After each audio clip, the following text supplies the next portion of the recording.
እስካሁን አልወለድሽም ትባላላችሁ እንዴ? ካገባሽ ቆየሽ አይደል እንዴ? እናት ህይወታቸው ምስቅልቅል ይላል። በፊትም የነበሩበትን ህይወት ያውቁታል። ስለዚህ ከድጡ ወደ ማጡ ማለት ነው። እናቴ ለጠንቋይ የሸጠችኝ በ9 ዓመቴ ነው። እዛ ቤት ውስጥ የተረፈኝ ነገር ቢኖር ዘንዶና አይጥ ቀላቢ መሆን ነው። ስለዚህ እነሱ ያመልኩበታል፣ ጠንቋይ ያመልክበታል ማለት ነው። በአይጥ ነው የሚያመልከው፣ በዘንዶ ነው የሚያመልከው ማለት ነው። ከወተት ውጭ ምንድን ትቀልቢያለሽ? ደም የሚሰጥ ነበር። የምን ደም? የበግ የፍየል፣ አንዳንዴም ደግሞ የሚገበሩ ህፃናት ደም።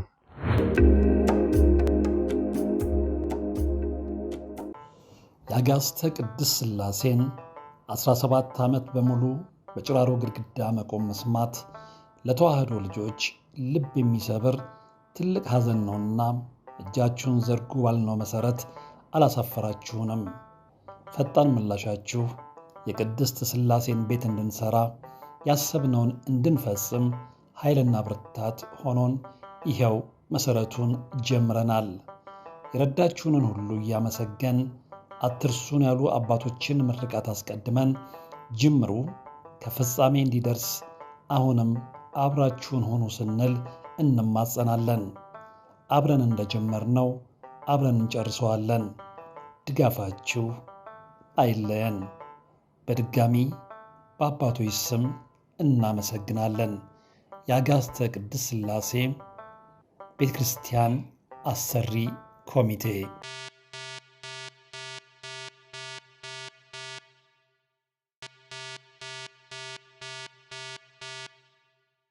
ሰላም ጤና ይስጥልን። በሀገር ውስጥና በመላው ዓለም የምትገኙ ቻናል ተከታታዮች ይኸው ዛሬም በእግዚአብሔር መልካም ፍቃድ ተገናኝተናል። ለዛሬም እጅግ በጣም የሚገርም ከእናንተው የደረሰኝን ታሪክ ነው መልሼ ወደ እናንተ የማደርሰው። የዛሬ ባሪ ታሪካችን እናቴ ለጠንቋይ የሸጠችኝ በ9 ዓመቴ ነው።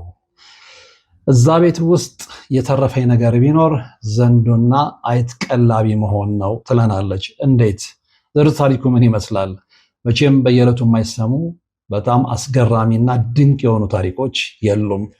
እነዚህ ታሪኮች ግን ኋላ ቀርነታችንን፣ ዛሬም ከባዕድ አምልኮ ያለመውጣታችንን፣ ዛሬም ከእግዚአብሔር ጋር አለመታረቃችንን የሚያሳዩ ናቸው። ስለዚህ ሰው የሚማረው ከሰው ታሪክ ነውና፣ ሰው የሚማረው ከሰው ውድቀት ነውና፣ ሰው የሚማረው ከሰው ነውና ይህንን ታሪክ እነግራችኋለሁ።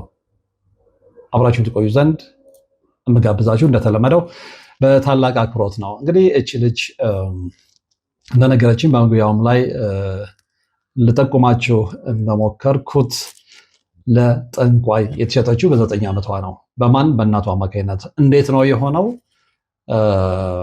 እናት ትዳር ከያዙ በኋላ ልጅ መውለድ ቢፈልጉም አልቻሉም። ረጅም ዓመት ብዙ ጥረት አደረጉ፣ አልቻሉም። ባገቡ በ14 ዓመታቸው ሲጨንቃቸው ኢትዮጵያ ትልቁ ችግሩ ምንድነው? ሰዎችን ወደ ስህተት ጎዳና የሚመራቸው ማይሆን እርምጃም እንዲወስዱ የሚያደርጋቸው የአካባቢና የቤተሰብ ተጽዕኖ ነው። የቤተሰብ ተጽዕኖ። እስካሁን አልወለድሽም ትባላላችሁ እንዴ? ካገባሽ ቆየሽ አይደል እንዴ? ካልሆነ ለምን አትፈችውም? ችግሩ ማናጋ እንደሆነ ሳይታወቅ ነው። ወንድም ጋር ይኬድና እንዴ ካልሆነ ለምን አትፈታትም? በቅሎ አግብተህ እስከ መቼ ነው የምትኖረው? ይሄ ደግሞ በቤተሰብ ጣልቃ ገብነት የሚፈጠር ከባድ ተጽዕኖ ነው። የሰዎችን አእምሮ የሚያደማ፣ የሰዎችን ትዳር የሚያፈርስ፣ የሰዎችን ልብ የሚያቆስል፣ የእያንዳንዱም ቤት ያንኳኳ፣ ብዙዎች ቤት የተፈጸመ እኔ ነፍሷን ይማረውና እናቴ ነግራኛለች እና እናትና አባቴ በተጋቡ በ13 ዓመት አካባቢ እንደተወለድኩ ነው የነገረችኝ። እና ምን ሆና ነው ያለችኝ? የአባቴ አንድ ዘመድ ነበረች፣ ሊያም የማይመለከታትን ማለት ነው። እና ሁሌም እቤት እየተመላለሰች ይመስለኛል እናቴን በነገር ትሸነቁጣት ነበር። ምን ነበር ትለኝ ነበር ነው ያለችው? እኔ ወንድሜ አንቺ የማትወልጂ ከሆነ ወንድሜ እንዲወልድ ስለመፈልግ ትተሽ ሂጂ የሚል መልእክት ሁሉ እንደነገረቻት ነግራኛለችኝ። ካደግኩኝ በኋላ ማለት ነው። እና ምን አልሻት አልኳት። ግን ያው ተፈላልገው ተፋቅረው የተጋቡ ስለሆነ ባትወልድም አባቴ ለእናቴ ካለው ፍቅር መውደድ የተነሳ አላማውም ደግሞ ልጅ ቢያገኝ አይጠላም። አላማው ግን ከእሷ ጋር በሰላም ህይወቱን መግፋት ስለነበረ ያቺ ዘመድ ተብዬዋን ወሬ አልሰማም። ግን የእናቴ ልብ መቁሰሉ አልቀረም። ያንን አልደበቀችኝም። የሚገርማቸው ግን እኔ ተወልጄ ትንሽ ነፍስ እንዳወቅኩኝ ያቺ ሴት የምትኖረው ገጠር ስለነበረ እናቴ ቁጭት ስለነበረባት ይዛኝ ሄዳለች እና እኔ አላስታውሰም፣ ልጅ ነኝ። ግን ስታየኝ ያቺ ሴት በቃ ማመን የማትችልበት ደረጃ እንደደረሰች እናቴ ታስታውሳለች። ያንን ነግረኛለች። እና ምንድነው ልላችሁ የፈለግኩት ብዙ ጊዜ በተጽዕኖ ነው ሰው የማይገባ ውስጥ ነው የሚገባው። እና ልጅን የሚሰጥ ደግሞ እግዚአብሔር ከሆናለ እንደ እናንተ ስለፈለጋችሁ እንደ ጭቃ ጠፍጥፋችሁ ምናምን ልጅን አትሰሩትም። እና እባካችሁ በሆነ አጋጣሚ መውለድ ያልቻሉ እህቶችን መውለድ ያልቻሉ እናቶችን ስሜት የሚጎዱ የቤተሰብ ተቆርቋሪ የምትሉ ሰዎች አድቡ። አንድ እሱን ነው መናገር የምፈልገው። እና ወደ ባለታሪካችን ስመለስ ወደ ባለታሪካችን ስመጣ ወደ ዋናው ታሪክ ስንመለስ እና የባለታሪካችንን እናትም ኦልሞስት 14 ዓመት አካባቢ ሲሞላቸው ብዙ ሰው በተለይ ደግሞ የባል ወገን የሚሉ ሰዎች እረፍት ይነሷቸዋል። በኋላ ያለቀሱ ምንም ያሉ። ሌላው ምንድነው በጣም ትልቁ ተጽዕኖ ልጅቷ እንደነገረችኝ የእናት ወገኖች በብዛት የሉም፣ በሞት አልቀዋል፣ ተሰደዋል። ኢኮኖሚካሊም ያን ያህል እንትን አይደሉም። ስለዚህ ከእናት ዘመድ ይልቅ የአባት ዘመዶች ብዙ ናቸው። የተሻለም የኢኮኖሚ ደረጃ ላይ ያሉ ናቸው እና አንዳንድ ጊዜ በኢኮኖሚ መለያየትም በቤተሰብ ላይ በጣም ተጽዕኖ ይፈጥራል፣ ጣልቃ ገብ እስካለ ድረስ ማለት ነው። ሰው ይሄ ነገር በጣም ጭንቅላታቸውን ማቁሰል ሲጀምር የባለታሪካችን እናት ምን ያደርጋሉ? ትልቁ ስህተት የተፈጸመው እሱ ጋር ነው። ይሄዳሉ። የት ነው የሄዱት? ጠንቋይ ቤት። እንደነገሯት ለባለታሪካችን ጠንቋይ ቤት ሄዱና ችግራቸውን ይናገራሉ። አዋይ ጠንቋይ ይነግራቸዋል። ችግር የለም ልጅ ትወልጃለሽ፣ እንዲያደርግልሻለሁ ምናምን የሚለው ነገር ከተናገረ በኋላ መቼ የሚሆን መች ግን ልጅ ስትወልጂ ልጅሽ የኔ አገልጋይ ነው የሚሆነው፣ የኔ አገልጋይ ነው የምትሆነው። ከዛ ቃል ይገባሉ። ምንም ችግር የለውም እንደወለድኩኝ አምጥቼ የማስመርቀው እርሶ ጋር ነው። እንግዲህ እናባብዬ እርሶ አይደለም የሚባሉት። ያንን ቃል ይገባሉ። የክፋቱ ክፋት ደግሞ የባለታሪካችን እናት ጠንቋይ ቤት ሄደው ይሄንን ከተነጋገሩ በኋላ በሁለተኛው ዓመት ላይ እች ልጅ ተወለደች። በጣም በሚገርም ሁኔታ ደግሞ ሌላው በጣም ትራጀዲ ስቶሪ ምንድነው? ልክ እንደተወለደች አባትየው በመኪና አደጋ ይሞታሉ። እናት ህይወታቸው ምስቅልቅል ይላል። በፊትም የነበሩበትን ህይወት ያውቁታል። ስለዚህ ከድጡ ወደ ማቱ ማለት ነው። ይህንንም ችግር ሄደው ለጠንቋይ ይናገራሉ። አይበቃ ችግር የለውም ስለዚህ ልጅሽ እስከ 9 ዓመት አንቺ ጋር ትሆነና አሁን ነው እንግዲህ እንደዛ ያለበት ምክንያት አላውቅም። ያንን እድሜ ለምን እንደፈለገው አላውቅም። በ9 ዓመትሽ ግን እኔ ጋር ይዘሻት እና ቃልሽን ጠብቂ ተባሉ። እሺ ያሉ ስለት ነው። እቺ ልጅ 9 ዓመት ሲሞላት እስከ 9 ዓመቷ ድረስ እዛው አካባቢ የሚገኝ የመንደር ትምህርት ቤት ስትማር ቆየች። ከዛ በኋላ 9 ዓመት ሲሆናት ወደ ጠንቋይ ቤት ተወሰደች።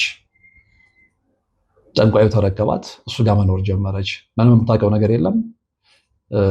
በነገራችን ላይ አለችኝ ወርቅአፈራው፣ በነገራችን ላይ ከኔ እድሜም የሚያንሱ ከኔ እድሜም የሚበልጡ ብዙ ልጆች እዛ ጠንቋይ ቤት ነበሩ፣ እኔ ስገባ ከኔ በፊት የነበሩ ነው ያለችኝ። ስለዚህ ተግባራቸው ምንድን ነው ስላት በጣም በሚገርም ሁኔታ አንዳንዶቹ የጠንቋዩን ጭን ወይም ደግሞ ይሄ ሰውነት የሚያሹ በቅባት፣ አንዳንዶቹ ምግብ የሚሰሩ። ምግብ የምትሰሯ ግን አንድ ብቻ ነች የተመረጠች እና የተለያየ አገልግሎት የሚሰጡ ናቸው። የጭንገረድ የሆኑ ልጆችም እንዳሉ እች ልጅ ነግራኛለች። የጭንገረድ ስል ይገባቸዋል፣ ዝርዝር ውስጥ መግባት አያስፈልግም። እና የጠንቋይና የአባይ መጫወቻ አትሁኑ የሚባለው ለዚህ ነው። በነፍሳችሁም በስጋችሁም ስለሚቀልድ ማለት ነው። እች ልጅ እዛ መኖር ትጀምራለች። ስትኖር ግን መጀመሪያ አካባቢ የእናቷን ናፍቃት ስላለ ለምን እንደመጣች ግራ ስለሚገባት ትንሽ ቅር ብሏት ነበር። በኋላ ግን በጠንቋዩ በደንብ አያያዝ ትሪት አድርገው ስለሚይዛት ያን ነገር እየረሳች መጣች እና በኋላ እናቷ ግራ ስትጋባ አይታ ትነግራታለች። ያለውን አሁን የነገርኳቸውን ስቶሪ ትነግራታለች። እና ይህንንም ስለምታውቅ ነው ልጅቷ ከዛው ላይ ሌሎች ነገሮችንም እየጠየቀች አዳብራ የነገረች ማለት ነው። ሰው አዳብራ ስላችሁ እናትየው ታሪኩን ነግራታለች። ካደገችም በኋላ እቺ ልጅ ኦፍኮርስ ዛሬ እድሜዋ ላይ አይደለችም። ዛሬ የ26 ዓመት ወጣትና የአንድ ልጅ እናት ነች። ግን ምን ተጽዕኖ እንደፈጠረባት ለነግራቸው ነው የፈለኩትና እዛ ቤት ውስጥ በቃ ሁሉ ነገር ተሟልቶላት መኖር ጀመረች። ጠንቋዩ በደንብ ያባብላታል። በዛ ላይ እሷ ቆንጆ ሆነች። ስለዚህ ሌላው እዛ ቤት ውስጥ የተለመደው ታሪክ ምንድነው? እንደዚህ ጠንቋዩ እሱ ጋር ሊያስጠነቁሉ የመጡ ሰዎችን እንደዚህ ቃል ያስገባቸውና ብዙ ሴቶች ወደ እሱ ጋር ይመጣሉ። እዛ በሚገርመው ደግሞ የሚካድሙት በብዛት ሴቶቹ ናቸው። ወንዶቹ በር ላይ ሰው ከማስተናገድና አካባቢ ከመጠበቅ ግቢ ከመጠበቅ ውጭ የተለየ አገልግሎት የላቸውም። እና ይሄ ጠንቋይ ልቷ እንደገባት ሴቶቹን የሚፈልጋቸው ጭን ማሞቂያ እንዲሆኑ ነው። ይገባቸዋል። እና የተሻለች ቆንጆ ስትመጣ መጀመሪያ ያንዳችሁ ቆንጆ ችላ ትባልና የሰውየው ሙሉ ትኩረቱ ወደ አዲስ ፎቶ ይመጣል። እች ልጅ ግን 9 ዓመት ላይ ብትሄድም እንግዲህ እሷ እንዳለች ነው የምነግራችሁ እስከ 17 ዓመቷ ድረስ አልነካትም። 17 ዓመት ሲሞላት ግን ክብረ ንጽህናውን የወሰደው እሱ እንደሆነ አልደበቀችኝም እና እዛ መኖር ጀመረች። ከዛ ልክ መሃል ላይ ማለት ኦልሞስት 12 ዓመት ሲሞላት የመጀመሪያዋ ትተውና የበለጠ እሱን ትሪት ማድረግ የምትጀምረው እቺ ትሆናለች። ባለ ታሪካችን ቡና ታፈላለች። አስፈላጊ በሆነበት ሰዓት ላይ እኩለ ሌሊትም ላይ የሄደች እግሩን ታሸዋለች፣ የመሳሰለው ነገር ማለት ነው። እና የመፈለጋትን ሴት እዛ ከሚካደሙት ከእሷ በፊትም ከነበሩት ሴቶች የፈለገውን መርጦ ዛሬ ከኔ ጋር ነው የምታድር ይላታል በደስታ። ምክንያቱም እሱ እንደ ትልቅ ነገር ቆጥሮታል። እንግዲህ እንደ አምላክ ማለት ስለሚከብደኝ ነው። አምላክ እንደዚህ አይነት የረከሰ ስብዕና ባህሪ ስለሌለው ማለት ነው። እና ለነሱ ግን እንደ አምላክ ሁሉን ነገር እንደ አድራጊ ፈጣሪ ስለሚቆጥሩት ሊሆን ይችላል። እና እንደውም አንዳንዶቹ ያለች ምንድነው ከእሱ ጋር ማደሩን እንደ ትልቅ ቅድስና ይወስዱታል። ምን ያህል አእምሯችን እንደደነዘ ማሳያ ነው። ሰው ከሰው ጋር ይህን ማመዛዘን ያቅተዋል ወይ? የጠንቋይ መጫወቻ መሆን እንግዲህ የኋላ ቀርነት አንደኛው ምልክት ነው እና ግንባር ቀደሙ ምልክት ነው ብዬ ነው የማምነው። እና የነቃ የተማረ የሚመረምር ማህበረሰብ ለእንደዚህ አይነት ድርጊት አይጋለጥም። በዛ አይነት ሁኔታ ብዙ ነገሮችን አሳልፋ 17ኛ ዓመቷ ላይ ስትደርስ ነው እንግዲህ ምንድነው ያላት? ውበትሽ ወጥቷል፣ በላይ ላይ ያለው መንፈስ ነግሮኛል። ስለዚህ የተሻለ ነገር እንድታገኘ ዛሬ እንደውም ከሳምንት በፊት ነው ዋርኒንግ የተሰጣት። ራስሽን በደንብ ታጸጃለሽ ማለት ምንድነው እንግዲህ ሻወር ትወስጃለሽ፣ በደንብ ራስሽን ትጠብቂያለሽ ነው ያው ራስሽን እና ከዛ በኋላ ከሚቀጥለው ሳምንት ጀምሮ ከኔ ጋ ነው የምታድሪው። አማራጭ አልነበራትም። ምናልባትም እንግዲህ ላይ ያለው መንፈስም የተገባባትም መንፈስም ምናልባት ያጠንቋይ ያዋርሳትም መንፈስም ያንን ነገር በፍቃደኝነት እንድትፈጽመም ገፋፍቷት ሊሆን ይችላል። እና ያንን ስባል ቅር አላለኝም ያለችው ልክ ሌሎቹ ሴቶች እንደሚደሰቱት ሁሉ ትልቅ ነገር እንዳገኘ ደስ ነው ያለኝ። እንደውም ለአባብዬ ነው የሚሉት እነሱ ቃል በቃል ለዛ ነው ያለችኝ። ለአባብዬ ራሴን ከመስጠት በላይ ምን ጥሩ ነገር አለ? ምን የተቀደሰ ነገር አለ? ላይ በፍቃደኝነት ነው ክብረ ንጽህናዋን የሰጠችው። ቅር አላለሽም ወይ ብያታለሁ። ቅር አላለኝም ያለችው። ከዛ በኋላ ረጅም ጊዜ አብረው መተኛት፣ አብረው ግንኙነት ማድረግ ምናምን ጀመረች። በመሀል ልጅ ይጸነሳል። አልደነገጠችም። ተስፋን የሰጣት ጠንቋዩ ምን ችግር አለው እንኳን የኔ ልጅ ለሌላውም ተርፋለሁ ነው ያላት። ይወለድ። ጊዜው ደረሰ፣ ተወለደ። እናት ቅር አላላትም። እልል ነው ያለችው ልጇ ከጠንቋይ ስለወለደች። እንዲህ አይነት ማህበረሰብ ውስጥ ነው ያለ ነው እንግዲህ ልጁ ወይም ደግሞ ልጇ ከጠንቋይ ስለወለደች ደስ የሚለው ማህበረሰብ፣ እልል የሚል ማህበረሰብ፣ ለሴጣን አምልኮ የልጅ ልጅ ስለተገበረ እልል የሚል ማህበረሰብ እና ከዚህ መውጣት አለብን ሰዎች። አእምሯችን መንቃት አለበት እና ብዙ አንቂዎችም ያስፈልጋሉ ማህበረሰቡን ከእንደዚህ አይነት ማጥ ውስጥ መንጥቀው የሚያወጡ። ስለዚህ ልጅቷም እዛው ጠንቋይ ቤት ማደግ ጀመረች። የተወሰነ ጊዜ ከቆየች በኋላ ግን አያቷ ጋር እንድትሄድ ተፈቀደላት። አያቷ ጋር ነው ልጅ ያደገችው። ከዛ በኋላ ጠንቋይ የማያዛልቅበትን ምክንያት እነግራችኋለሁ፣ መንገዱንም እነግራችኋለሁ። ልጅ እያለች ቆየች። በዚህ መሀል ሌላ ልጅ መጣች ባለተራ።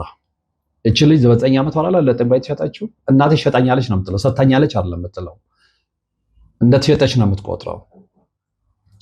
በዚህ መሀል ሌላ ልጅ ትመጣለች። ሌላ ልጅ ስትመጣ ግን ቦታዋን ትነጠቃለች። በዛ ቅሬታ ያድርባታል። እስከዛ ጊዜ ግን ከገባችበት ጀምሮ 17 ዓመት እስኪሞላትና 17 ዓመት ሞልቷት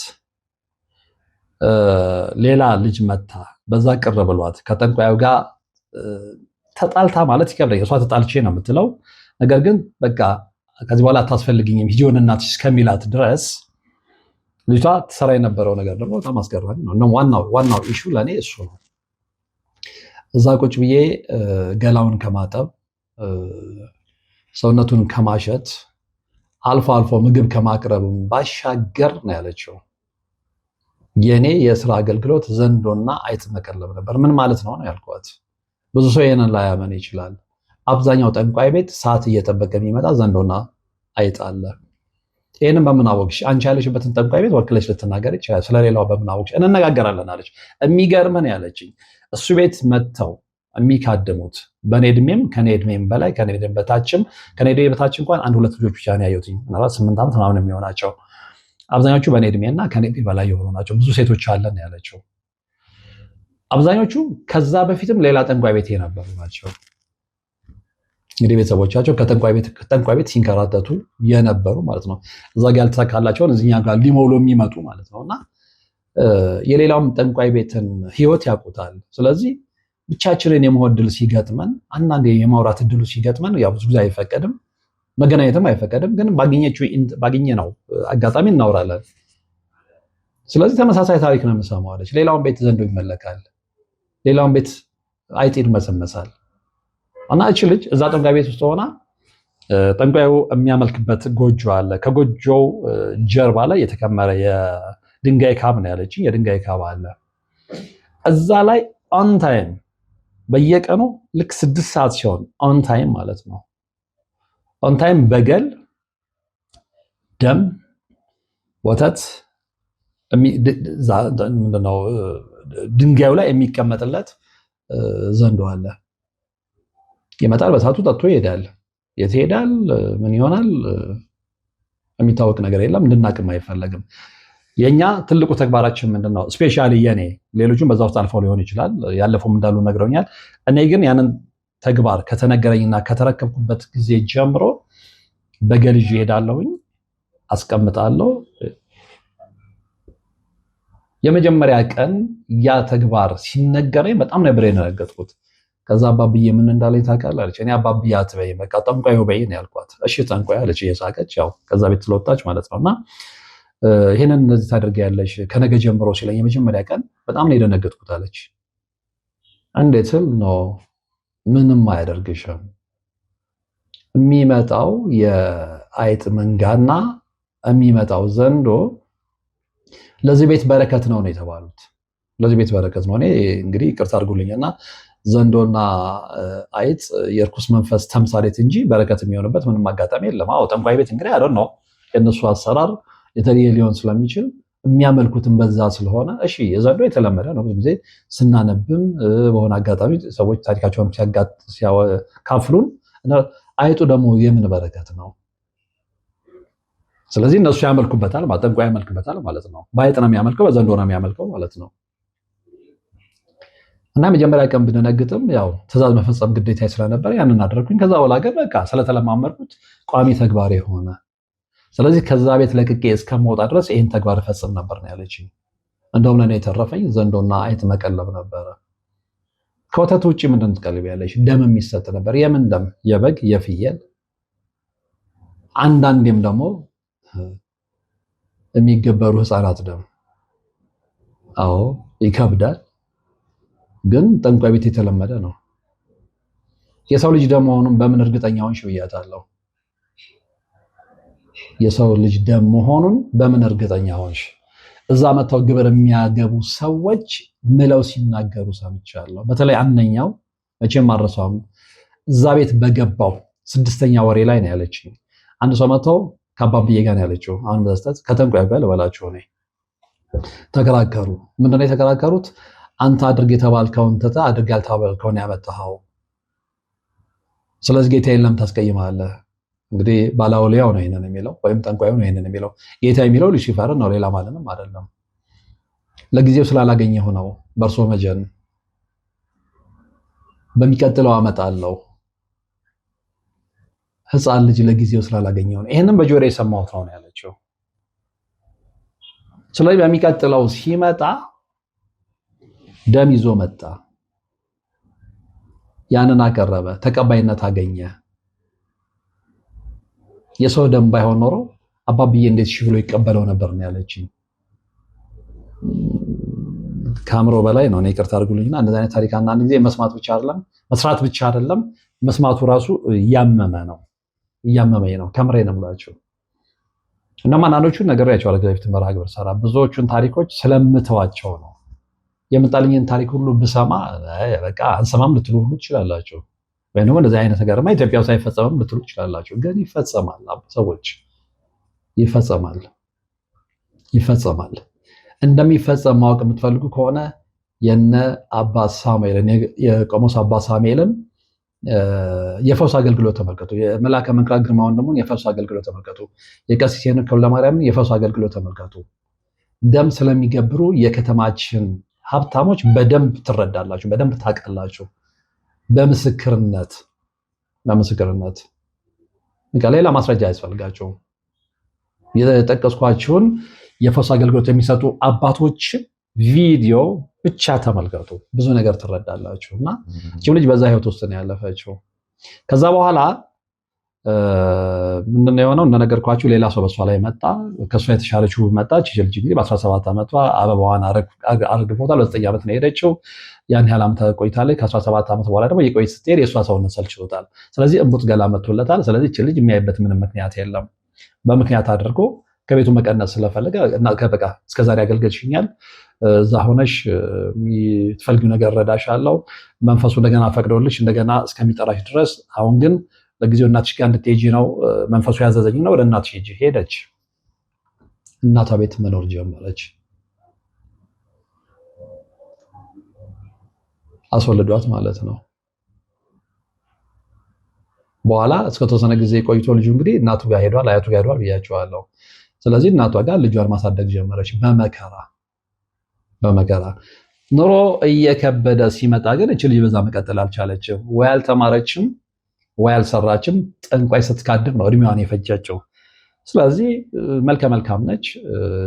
ስትወጣ ስትገባ የሆነ ልጅ ያያታል፣ ፍቅር ይዘዋል፣ ከሱ ጋር ይግባባል። እሱም ቢሆን ያው የቀን ሰራተኛ ነው። ኦፍኮርስ ስራ አይናቅም። ምንድነው ልላቸው የፈለጉት ያን ያህል እንደዚህ በጣም እንትን የሚያስብል የሚያመጻድቅ ገቢ ያለው ልጅ አይደለም።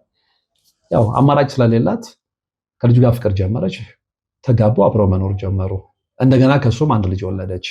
ከድህነታችን ውጪ ፍቅር አለን እንኖራለን ያለችው ግን ምንድነው ጠንቋይ ማምለኳ ከጠንቋይ ጋር መኖሯ በቤተሰቧ ላይ ተጽዕኖ መጣ። እየቆየ ሲሄድ ምንድነው የሆነ ህይወቷ መበጥበጥ ጀመረ። ልጆቿ መታመም ጀመሩ። 2 ልጆች ብያቸዋል። አንድ ከጠንቋይ የወለደችው፣ አንደኛው ደግሞ ከኋለኛው ትዳር ላይ ከዛ ትዳር ውስጥ ጭቅጭቅ ይፈጠራል። እንደዛ ይዋደዱ ይተሳሰቡ የነበሩ እሱ እያመሸ መምጣት ይጀምራል። ወጥቶ እስኪገባ መደባደብ ይጀምራል። እንደዛ አይነት ነገሮች ተፈጠሩ። መጀመሪያ አልመሰላትም ነበረ። አልመሰላትም ስላቸው ምንድነው ዝም ብሎ ዓለማዊ ምክንያት ነበረ። አይ በቃ ወንዶች ወረተኞች ስለሆኑ ቃል በቃል እሱ ነው ያለችኝ ስላለችኝ ነው የምላቸው። ወንዶች ወረተኞች ስለሆኑ ወረቱ ተነስቶበት ነው። በቃ ለጊዜው አፈቀርኩሽ ያለው ፍቅሩ እስኪያልቅለት ነው። አሁን ፍቅሩ ስላለቀለት ነው የሚደበድበኝ ምናምን። ለካ ያባላችሁ የነበረው መንፈሱ ነው ያለው መንፈስ፣ ወይም ደግሞ ከጠንቋይ የተዋረሰችው መንፈስ ትዳሯ እንዲጸና ስለማይፈልግ፣ ደስታ እንድታገኝ ስለማይፈልግ፣ ተረጋግታ መኖር አለባት ብሎ ስለማያመን ድሮስ ጠንቋይን ሲካድ የሚኖረው እንዴት ነው ተረጋግቶ የሚኖረው? ዘንዶና አይት ሲገብር የነበረ እንዴት ነው ተረጋግቶ መኖር የሚያስበው? በእንደዚህ አይነት ህይወት ውስጥ መጣችሁ እንዴት ነው ስቴብል የሆነ ህይወት ልትናፍቁ የምትችሉት? ይሄ የአንድ ባለታሪኬ ታሪክ ብቻ አይደለም። ብዙዎች አይናገሩትም፣ አፍነው ተቀምጧል እንጂ እያንዳንዱ ኢትዮጵያዊ ጓዳ፣ በተለይ ደግሞ ከዘር ማንዘር በባዕድ አምልኮ የመጣ ነዋሪ ጓዳ ውስጥ ብዙ ያልተነገሩ ሚስጥሮች አሉ። ሰዎች ብዙ ተቆርጠው የሚጣሉ ሙሉ በሙሉ ልናጠፋቸው ልናቃጥላቸው የሚገቡ የእኛነታችን መገለጫዎች አሉ። የሚጎዱ ቀጥታ ከሴጣን ጋር የሚያገናኙ ከኢየሱስ ክርስቶስ የሚያላቅቁ የሚያለያዩ። ሰው እንዴት ልጅ አልወለድኩም 14 ዓመት ቆይቻለሁ ብሎ ተጨንቆ ጠንቋይ ቤት ይሄዳል? እግዚአብሔር መለመን የተቻለ እግዚአብሔር ሆይ በቃ የአብርሃምና የሳራን ታሪክ አውቃለሁ። በትዕግስት ስለጠበቀ አንተ እድሜ ከገፋም በኋላ ልጅ ትሰጣለህ። ስለዚህ በልጅ ማህፀኔን ባርከው ማለት እየተቻለ ሮጦ ጠንቋይ ቤት የሚሄድ ምንድን ነው? እንደዚህ አይነት ሜስ ውስጥ ከመክተት ውጭ ማለት ነው። ያው እናት ጠንቋይ ቤት ሄደ፣ ልጇን ለጠንቋይ አሳልፋ ሰጠች። በነገርኳቸው አይነት ሁኔታ የልጇ ህይወት ተበላሸ፣ ወይ አልተማረች ወይ እንትን አላለች። አሁንም ህይወቷ ብጥብጥ እንዳለ ነው። ስለዚህ ዋና የደወለችበት ምክንያት ምንድን ነው? ወደ ማጠቃለያ ስመጣ መኖር አቃተኝ፣ የሚይዘው አይበረክትም፣ ትዳሬ ተበጠበጠ፣ ዛሬ ሰላም ነው ስንባል ነገ እንጋደላለን፣ ለመጋደል እንደርሳለን፣ ልጆቻችን ጤና አጡ። ሌላው ቀርቶ እመሳሳላት እናቴን እንኳን እየጠላኋት መጣሁ። ከእናቴ ጋር ሰላም የለኝም፣ ከባሌ ጋር ሰላም የለኝም፣ ከልጆቼ ጋር ሰላም የለኝም፣ ከራሴም ጋር ሰላም የለኝም እና ግራ ግብት ሲለኝ ነው አለች። መጀመሪያ ንስሐ መግባት ነው። ንስሐ መግባት ነው። እግዚአብሔርን ክዳ ነው አይደለ? ጠንቋይ ስታገለግል የነበረችው በማንም ገፋፊነት፣ በእናቷም ገፋፊነት ቢሆን። ስለዚህ የመጀመሪያው ንስሐ መግባት ነው። ከእግዚአብሔር ጋር መታረቅ ነው። በቃ አስቀይሜሃለሁ፣ ትክክለኛ ያልሆነ መንገድ ተከትዬ ነበረ ማለት ነው። ቄደር መጠመቅ ነው። ከዛ በኋላ ወደ ትክክለኛው የአምልኮ ህይወት መምጣት ነው። መስገድ ነው፣ መጸለይ ነው፣ መጾም ነው፣ ቅዱስ ቁርባን መቀበል ነው። ከዚህ ውጭ ምንም ልላት አልችልም። ይህንኑም ነው ያልኳት። ግን ምንድነው ከሷ ታሪክ የተረዳሁት አሁንም ገጠር ውስጥ አይደለም፣ አልነቃም የተባለው ማህበረሰብ ውስጥ አይደለም፣ ነቅቷል የምንለው የአዲስ አበባ ማህበረሰብ ውስጥም አሁንም ከእንደዚህ አይነት አስተሳሰብ ያልተላቀቁ፣ በጠንቋይ የሚያመልኩ፣ በባዕድ አምልኮ ውስጥ ያሉ፣ ሴጣን የችግራቸው መፍቻ ቁልፍ አድርገው የሚወስዱ በርካታ ሰዎች አሉ። ከዚህ ህይወት ካልወጡ አሁንም ህይወታችን እንደተዘበራረቀ መቀጠሉ አይቀርም። ይሄ ለሁላችሁም ነው፣ ለሁላችሁም። አሁን ብዙ ሰዎች ከውጭ ይደውሉልኛል። ጀርመን፣ ስዊዘርላንድ፣ አውስትራሊያ፣ አሜሪካ፣ ካናዳ ምናምን ተመሳሳይ ችግር ነው። ተመሳሳይ ችግር ይነግሩኝና ምክንያቱም ምንድነው ብዬ ስጠይቃቸው የማገኘው መልስ ምንድነው? ከኋላ የመጣ ባዕድ አምልኮ፣ ከኋላ የመጣ ጠንቋይ አምላኪነት፣ ከኋላ የመጣ ጨሌ አምላኪነት። ስለዚህ ከእንደዚህ አይነት ህይወት ካልወጣን እንዴት ነው ሰላማዊ ህይወት ልንመራ የምንችለው? አሁን ውጭ ብዙዎቹ ይኖራሉ፣ ገንዘብ አላቸው፣ ይሰራሉ፣ ያገኛሉ፣ ግን በረከት የለውም፣ ረድኤት የለውም። እዚህ ሀገር ገንዘብ ይልኩና ቤት ይገዛሉ፣ ግን የሆነ ይወሳሰብና የሆነ ነገር ይበላሽባቸዋል።